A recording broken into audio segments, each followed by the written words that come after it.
ബറോസിന്റെ പരാജയം മോഹൻലാലിനെ ഏറെ വേദനിപ്പിച്ചുവെന്ന് ഷിബു ബേബി ജോൺ ഒരു സ്വകാര്യ മാധ്യമത്തിന് നൽകിയ അഭിമുഖത്തിലാണ് താൻ പ്രൊഡ്യൂസ് ചെയ്ത മലൈക്കോട്ടെ വാലിബനെക്കുറിച്ചും മോഹൻലാലിനെക്കുറിച്ചും അദ്ദേഹം തുറന്നു പറഞ്ഞത്. ഏറെ പ്രതീക്ഷകളോടെ ഒന്നിച്ച കൂട്ടുകെട്ടാണ് മലൈക്കോട്ടെ വാലിബന്റേത്.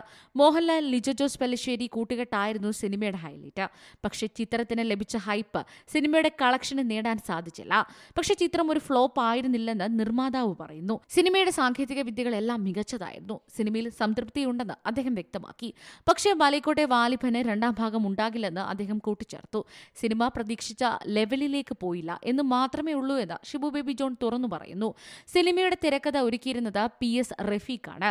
ചിത്രത്തിന്റെ സംഗീതം നിർവഹിച്ചത് പ്രശാന്ത് പിള്ള. സൊണാലി കുൽക്കർണി, ഹരീഷ് പേരടി, ഡാനി സെയ്ദ്, മനോജ് മോസസ്, കഥാനന്ദി, മണികണ്ഠനാചാരി തുടങ്ങി നിരവധി താരങ്ങളാണ് ചിത്രത്തിൽ പ്രധാന വേഷങ്ങളിലെത്തിയത്.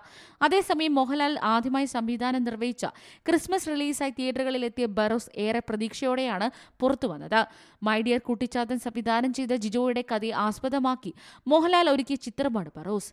മോഹൻലാൽ തന്നെയാണ് പ്രധാന കഥാപാത്രത്തെ ചിത്രത്തിൽ അവതരിപ്പിച്ചത്. ബറോസിന്റെ നെഗറ്റീവ് എക്സ്പെക്ടേഷൻ ആയിരുന്നു പ്രശ്നമെന്നും സിനിമ കാണാതെ അഭിപ്രായം പറയലും മറ്റും അതിന്റെ ഭാഗമായി ഉണ്ടായെന്നും ബറോസിന്റെ പരാജയം മോഹൻലാലിനെ വേദനിപ്പിച്ചെന്നും ഷിബു ബേബി ജോൺ തുറന്നു പറയുന്നു.